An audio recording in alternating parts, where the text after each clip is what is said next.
What a treat, my friends. Please say hello to Stephen Fry. Thank you. Thank you, George. Thank you very much. How are you? Thank you, I'm great. Excellent. Nice Welcome to be to the here. show. Thank you. What a Pleasure. treat. Oh, and for me too. Never mind your fine body of work. I've been following you on Twitter. Oh, I thought you were going to stop on the word body. Yeah, no, that's true.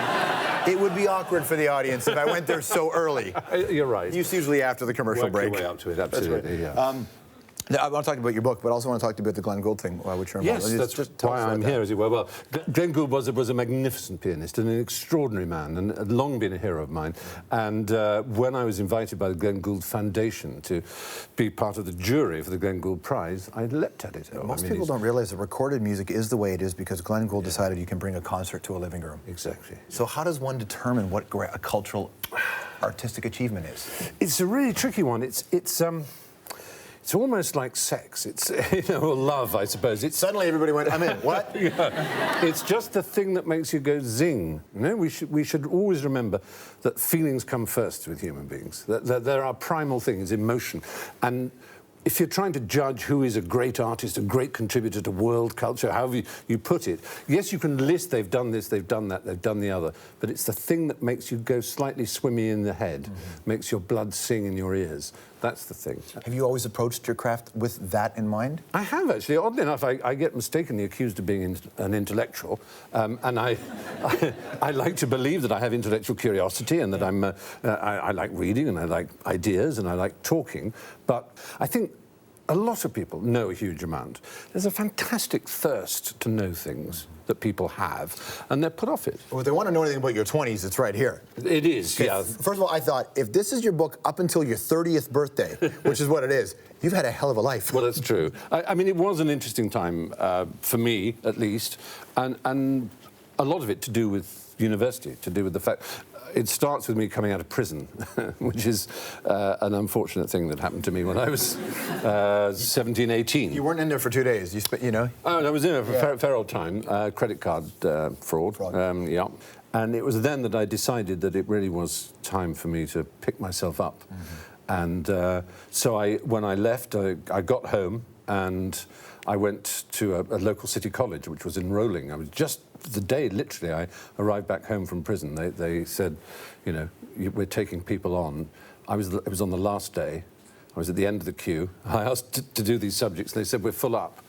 And I said to the guy, I said, no, you've got to let me. You've actually got to let me take these exams because I will get A grades and I will then get a scholarship to Cambridge and you'll be proud of me.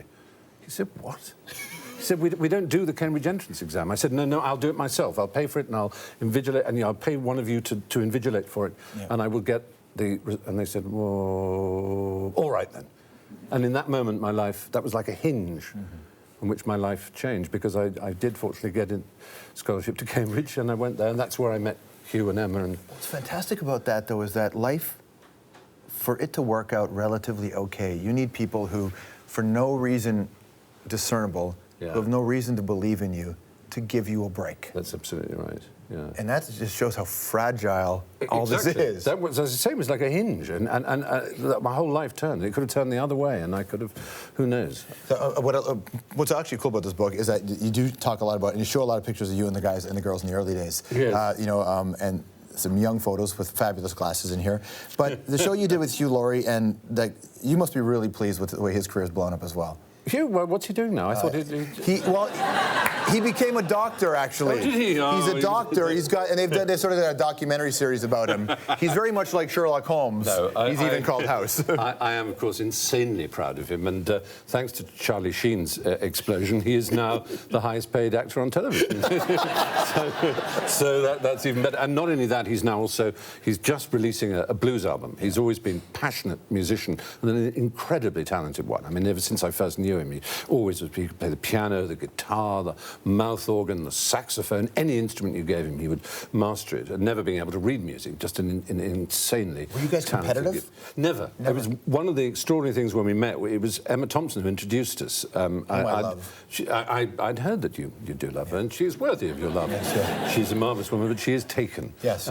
She's taken currently. It's a long life, buddy.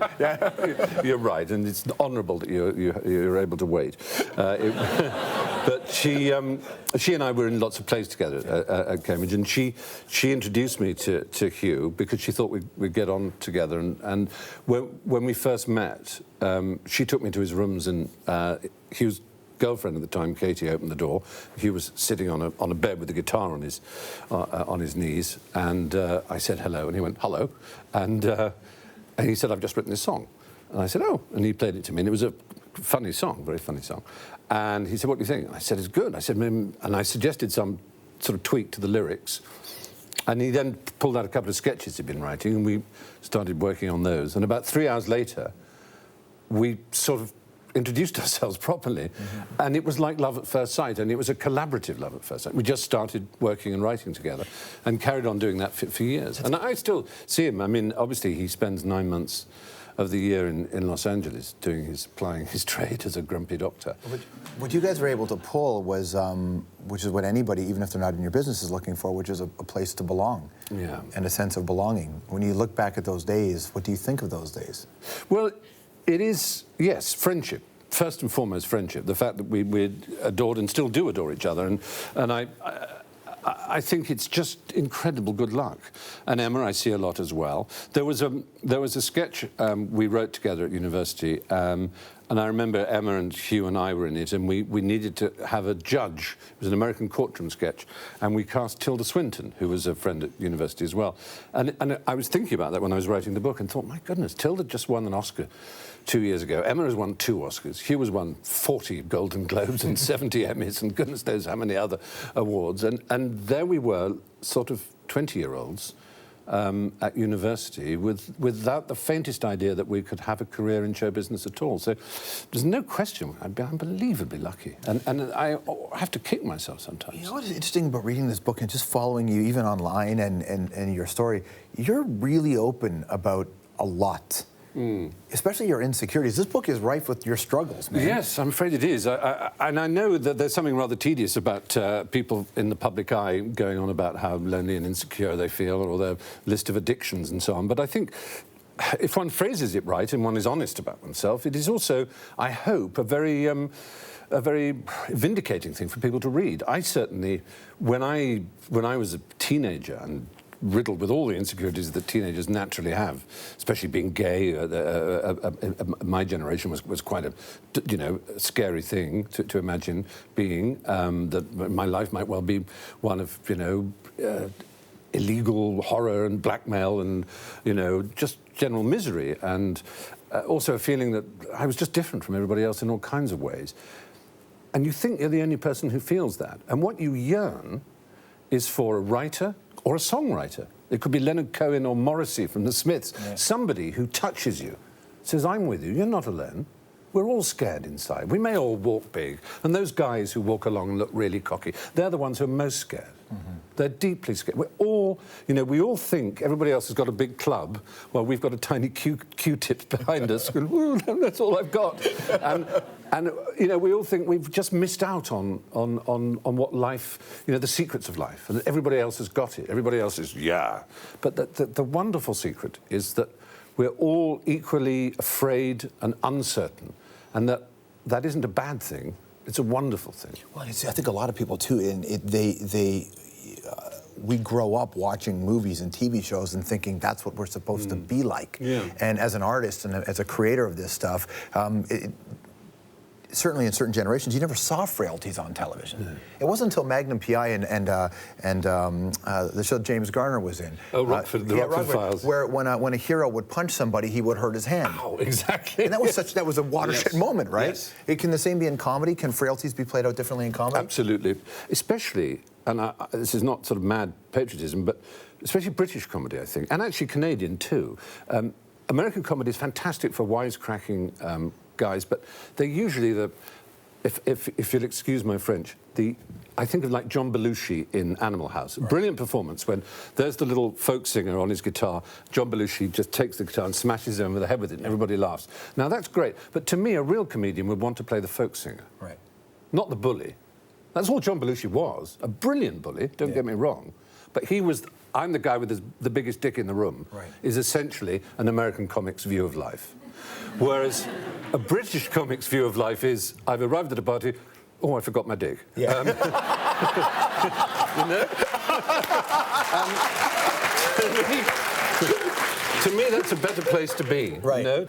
I think because most of us are the little guy in life, comedians who kind of expose the bully are better than the braggart comedians who are just chewing gum and being brave and wise and. Well, that's one. That's a big part of Charlie Sheen's meltdown on Twitter was the fact that he acted that way. But we were talking about it and reading your book. Do you ever see stories like that and think, but by the grace of God, there go you? Yes. Yeah? Yes, I do absolutely sympathise with Charlie Sheen because I know what it's like to be an addictive personality. And I don't know what it's like to go quite that nuts, and I hope I would never treat people quite as badly. But you had a public breakdown, though. Oh, I did indeed. What, 18 years ago? Yeah, I did. I was cast in a play, and I was in a very low state about it, and I walked out, not to put too fine a point on it. There was a Saturday night performance, and on Sunday morning at about dawn, I drove to a channel port in the south of England and drove my car onto a boat and went to Europe and just drove and drove and drove east without telling anybody where I was going. They were looking for you. And they certainly were. And the police were looking in the attic and digging up the garden of my house, thinking I might have done away with myself. It was a very bad moment, but on the other hand, it was what I believe alcoholics call a moment of clarity, which I always thought was a moment when you spill claret over yourself. I've gone all clarity.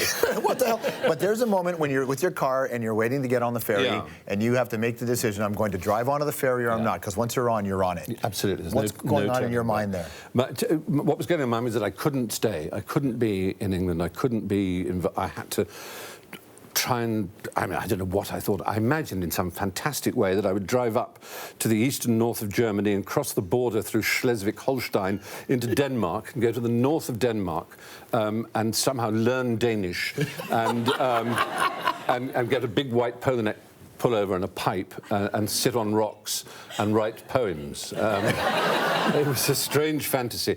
But what it actually ended up with was me feeling much better about myself in the end, because I realised that I had an issue with mood swings, bipolar disorder. And I made a couple of films for the BBC some years later called The Secret Life of the Manic Depressive, which was a really interesting thing to do because I met people who had the problem even far more than I had. And it made me, extremely grateful for not having, manic depression or bipolar disorder as badly as they did, but also grateful for knowing that that one could make a programme about it and try and help alleviate some of the stigma that surrounds mental health issues. I don't know many people, actually, worth knowing, who don't have a mind that sometimes leads them astray. Right. I don't know that sanity, real, sober, sensible sanity, is such a glorious thing. I think most of the world's advances in creativity and invention and in almost anything have been done by little spurts of madness. And sometimes they can be destructive, and it's particularly hard for people who live with someone who suffers from mood disorder. The most amazing one was a man I met, had been a commander in the Royal Navy. In fact, he'd been in charge of the Royal Yacht, Britannia, which was the Queen's yacht. And he suffered really, really badly. And at one point he was in a hospital with light security because he'd been, talking to his people, about the fact that he was considering suicide. He was really, really low. He managed to evade his security people. He walked out into the road in front of a lorry, and his legs were smashed to pieces, and so badly that he had dozens of operations with pins, had them rebroken, and it took years to get his legs right so he could walk. And I remember saying to him, my God, the pain you must have been in when you did all these operations. He said, yes. He said, but you have to remember that pain was nothing like as bad as the pain inside that made me walk into the traffic. And that's a thing that people don't understand about really severe depression. There's a very much an attitude, oh, go and walk it off. Yeah. Just have a good walk, listen to some music, you'll be fine. It's the stiff upper lip. Yeah. And it's unfortunately not, it just isn't like that. It's like saying walk off the weather. The weather is real, and it's the weather inside you. You can't Did you ever change get that low? Yeah, I tried to end my life on a number of occasions. Pre-20s, a couple of times with huge mixture of pills. Fortunately for me, it was such a mixture, and they went together so badly that my brother, who had a bedroom some way away from mine in my parents' house, was awakened by the sound of my projectile vomit, and he came in, and I was sort of unconscious but spewing, so I was taken to a hospital and had my stomach pumped. So that was very fortunate. On another occasion, and again it's sort of faintly comic really, is I put myself in a garage and put a duvet, sort of quilt, under the door, and put my finger on the keys of the car, and really was thinking of turning the key. Well, how did you get out of that, though? I was my parents. It was the thought of doing that to my parents. Just, I couldn't bear the idea of how they would respond. I knew that it was an awful thing to do to them, that no matter how much I didn't at the time want to live, I couldn't bear the idea of doing that to them. And that's as good a reason to live. You know, there's a poem by Dorothy Parker that ends, every line ends, "You might as well live." And sometimes life does seem unsupportable. Not for any logical reason, that's the point. You can't talk someone out of finding life unpleasant by saying, look what you've got. Because it's not about that. But you can perhaps at least say, look what it will do to other people. All right, stick around. Stephen's actually big into social media. We're going to talk about a little bit more of this and find out if he has any tweets that he regrets. Anthropology with Stephen Fry when we come back. This is fantastic, man. It's really hilarious.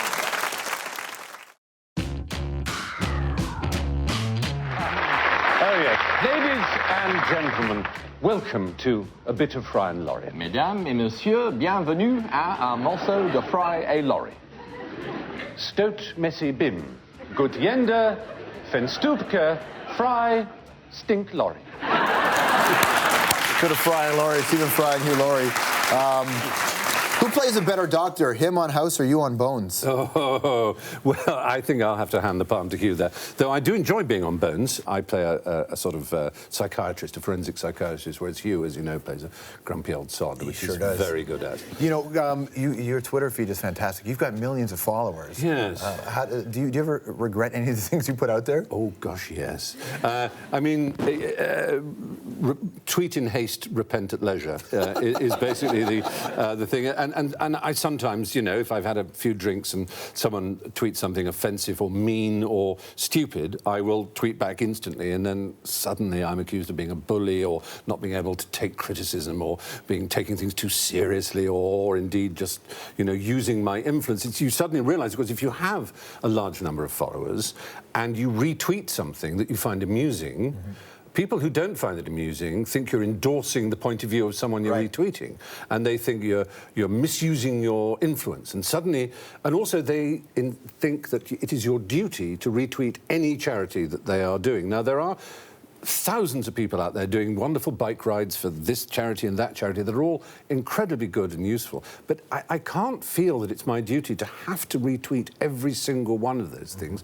because I'd become like a sort of public bulletin board of good causes, and it would become a bore. Absolutely. And you have to make Twitter personal. I think the thing that most upsets me is people who say, how, you know, businessmen have these days have conventions, how to maximise your Twitter potential for your business, you know, and you think you just don't get it. Social media means social media, which means people. The only way for politicians or businessmen or people trying to make a buck to use Twitter is to use it as themselves. Just be honest, be quirky, weird, strange, whatever you are, be you, but don't try and second guess, because even though it's 140 characters, even though it isn't in your handwriting, it's just in computer text, Twitter audiences can easily detect a bullshitter, and they can easily detect someone who's selling something, and they can easily detect a liar. So just be yourself. And plus, for you, you just get the opportunity to talk to people who want to hear from you whenever you feel like it. Yes, it is. It's an extraordinary thing. I mean, of course, it started off as just a few